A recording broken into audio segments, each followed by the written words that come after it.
আমরা গুলশান এভিনিউতে দাঁড়ানো। এটা হচ্ছে গুলশান থানার ভিতর আমরা যাচ্ছি। আমরা জানি গতকাল পুলিশের ব্যাপক রদবদল হওয়ার পর আজকে যারা নতুন ওসি হিসেবে জয়েন করেছে, থানার বাইরে বাংলাদেশ সেনাবাহিনীর শক্ত অবস্থান আমরা দেখতে পাচ্ছি এবং আনসার তাদের সাথে সম্মিলিতভাবে থানার বাইরে অবস্থান করছে।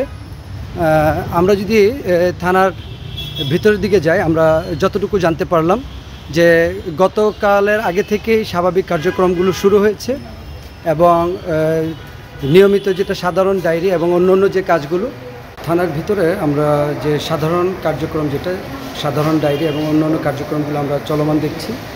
পাশাপাশি আমরা এখন যাচ্ছি ইন্সপেক্টর তদন্ত ইনভেস্টিগেশন ওসি তদন্ত যে কলীন্দ্রনাথ গোলদার, তার কাছে আমরা সাক্ষাতে যাচ্ছি।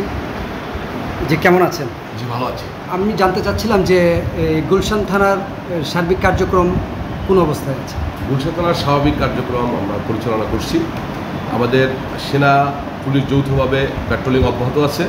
পাশাপাশি জিডি গ্রহণ, অভিযোগ গ্রহণ সহ যে সমস্ত বিষয়ে মামলার মতো সেগুলো আমরা গ্রহণ করার জন্য প্রস্তুতি চলছে এবং প্রস্তুতি আছে আমাদের। আরেকটা বিষয় হচ্ছে এই যে প্যাট্রোলিং যে টিমটা গুলশান থানার ছিল, বিভিন্ন জায়গায় টহল, এই টহল টিমটা কি রাস্তায় নেমেছে? অলরেডি আমি নিজেই সকালবেলা পেট্রোল টিম সাথে নিয়ে নিজেই এলাকায় প্যাট্রোলিং করে আসছি এবং সেনা এবং পুলিশের যৌথ টহল অব্যাহত আছে দিবারাত্র। সার্বিক পরিস্থিতি কেমন মনে হচ্ছে যে আপনি নিজে যেহেতু টহলে ছিলেন? সার্বিক পরিস্থিতি আপাতত ভালো।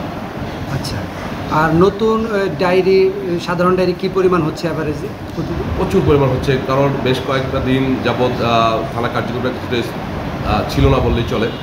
এখন সবাই সেই পুরনো যে কাজগুলো আছে সেগুলো সবাই থানায় আসছে এবং তাদের যে আইনগতভাবে যেটা দরকার সেই সার্বিক সেবাটা আমরা দিচ্ছি সাধারণ জনগণকে। মানে অভিযোগ কেমন আসছে?